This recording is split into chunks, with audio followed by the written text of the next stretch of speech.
We have been saying it. We have been saying it, that we used to have a nation called Nigeria. And we Nigerians were proud to go abroad and boast that we have a country where we have Christians and Muslims 50-50 living in peace without implosion. We were very glad to be what we were doing. And we were making progress in national integration. What is happening right now should not be happening. There's no question about it that what is happening should not be happening. Children should not be picked from schools. We should not be traveling on the roads with our hearts in our minds. We should not be sleeping with one eye open. And we should not be in a country where we can't just travel where we want and go back where we want. And government cannot say that it is not their responsibility. They can say it if they like, but nobody agrees. That's why we have a government. They asked for our votes. We voted for them, at least so they said. They said we voted for them. Do the work. Do the work. Keep us safe. You have all the money of Nigeria at your disposal to do whatever you like with it. It's those monies, those resources are not available to the ordinary Nigerian. Certainly not to the religious leaders, as far as I know. So I think the first thing we must agree is that there should be truth in this matter. The truth should be out that things are not correct. What is happening is not good. And let the government agree instead of all the time defending itself, denial. There is nothing wrong in Nigeria. There's nothing here that is not happening anywhere else. That's not helping us at all. It's not helping us at all. And they are not reflecting the mood and the feelings of the millions of Nigerians who are living in fear and anxieties. Not to talk of the millions who have suffered tremendously from insurgents and all kinds of violent criminals. Whether you begin to label them with religious titles, whether they are Muslims or Islamic or not, is another matter. But the fact remains that nobody can counteract that Nigerians are being killed. They are being killed, and we believe the government knows who are those killing Nigerians. And the government's duty is to stop them from killing Nigerians. And so far, we have not seen adequate action in this regard. My hope is that the noise that has been generated in the last 1 or 2 weeks from America, and the noise that the terrorists are also generating in Nigeria with the frequent actions that they are taking on our poor children. We hope that will wake up everybody who should be doing something to make sure that the country is safe.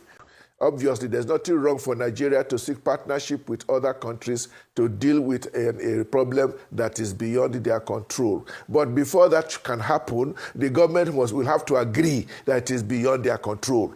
For the moment, the government keeps saying we are doing very well. And they are even telling us, the National Security Advisor was telling the Bishops' Conference when we went to the State House that everything is very well now in Nigeria. We were looking at him, wondering, what Nigeria is this man talking about? So, first of all, we must face the reality. If indeed the government says they are incapable of handling the situation, then they either seek for assistance or they step aside for someone else who can do, other people who can do better.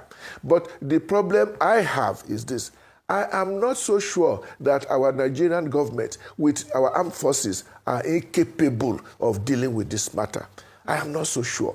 And we are hearing that indeed Nigeria could handle this matter if they put aside politicking, if they put aside tribal and religious sentiments and face criminals who are dealing with us. We are all listening to all kinds of stories that we are hearing about the plans of certain people to destabilize Nigeria for their own interests. But we believe government ought to know about these things and stop them. The problem we have, therefore, is, do we have a government that is incapable of keeping us safe? If that is so, what are they doing to keep us safe? There's no more room now for excuses, saying that, oh, there are foreign elements that are intervening and not allow us to work, or that we want to respect the religions of people. No, there's no more excuse. Nigerians should be able to move around safely within their country, and irrespective of your religion, irrespective of where you come from. Those who are speaking of genocide, that word, the last time we heard of genocide in Nigeria was during the Biafra War. And the Biafra propaganda then said that the federal government was committing genocide against the Biafrans. That's the last time we heard that word. Now the word has become currency, that the government is either committing or permitting or facilitating genocide against Christians. Now, if anybody says that he is being killed and he has evidence of his people being killed, I don't think it is helpful to say he should not talk or that he should not complain. Let people complain if they are not feeling well. When they talk of discrimination, which also ends up as persecution, they don't want to hear the word persecution. But there are people who feel they are under persecution. Let them speak and say what is happening, how they are being treated in wherever they are. Nigeria is a very complex country. We should not close our eyes and pretend that Christians are feeling the same way all over the country. We do know that there are parts of this nation where Christians are second-class citizens, and they have been shouting, nobody has been listening to them. I pray that God has given us opportunity now for everybody to speak his mind and to insist that in this country we are all equal, and there's no religion that has an advantage over another. We are not in an Islamic nation. There are Islamic nations in many parts of the world. Nigeria is not one of them. Let no one think that it is, and let no one behave and continue to behave as if it is. And I think these are the things we must face, and face squarely, sincerely, and courageously. Are we ready to do so? I don't know. I'm an old man now, 81 years old. I'm no longer in charge of any church. I'm a retired Archbishop of Abuja, but there are church leaders who are speaking. They should listen to them. They should call them and listen to them. I don't think there's much use going with high-power delegation to go and start talking with American legislators. For me, it sounds very funny. The discussion is not in America. The discussion should be here in Nigeria. Let us listen to each other. I'm not aware that the Nigerian Christians as a group have gone to America to beg them to come and attack us. No, there was no such thing. No, we didn't offer. There may be some Nigerian Christians who went and made reports, but as Nigerian Christians, we have not done such a thing. We still believe that we live in a country where we live with fellow Muslims, that we can live together in peace. There are groups, terrorists, who are doing horrible things. They claim to be Muslims. We cannot deny that. If they claim to be Muslims, it is my strong belief that it is the Muslim community in Nigeria who can best deal with them.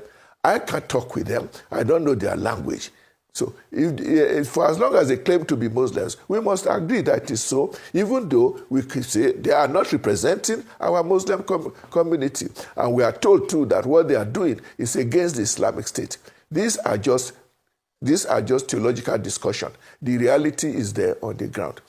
So all this situation where people are killing and getting away with it, where regularly armed terrorists are occupying people's villages, and the government is doing nothing to dislodge them, and instead they are building in IDP camps where they are living in a miserable way of life, that should stop. That should stop. Yes. This is not a country that is ungoverned. But for me, it is a shame on Nigeria that we have to wait for Trump to make noise before we begin to look at the reality that we see all around us. We don't need Trump to remind us that things are going wrong. We don't need Trump to let them know they should name, shame, and deal with all the supporters, the financiers of terrorism in Nigeria. If they do it now, well and good, we thank God. But if they still continue to live in denial and say, no, we have everything is okay. We have our constitution. Of course, we have our constitution, but the reality of ground is what we are looking at. People should not be made unsafe in their homeland. It is not happening all over Nigeria. It is not happening all over Nigeria. It is happening in certain parts of Nigeria, but even one small part of Nigeria is Nigeria. And they have those who are facing the violence, those who are facing the attack. They have every right to cry that they are facing the attack. And if they cry to their own political leaders and nobody's doing anything, they have every right to go all over the world and make noise that they are killing us and our government are not doing anything. I don't blame anybody for doing that, because first and foremost, survival is the first thing. Now, I don't know whether, just as it seems the terrorists have decided to make their wars head with all that has happened in the last week, maybe it will also make the government review everything. Check your records, look at the files. Who are those people that have been named with proper evidence, and stop wondering whether you want to step on any toes, or whether you want to go, you want to do anything against your political allies.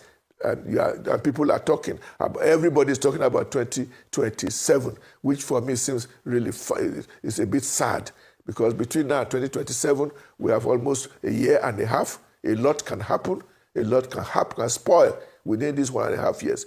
Why don't we face the country as it is now, make it safe, make it livable, and then when 2027 comes, ask us whether we want you back. Then we will decide.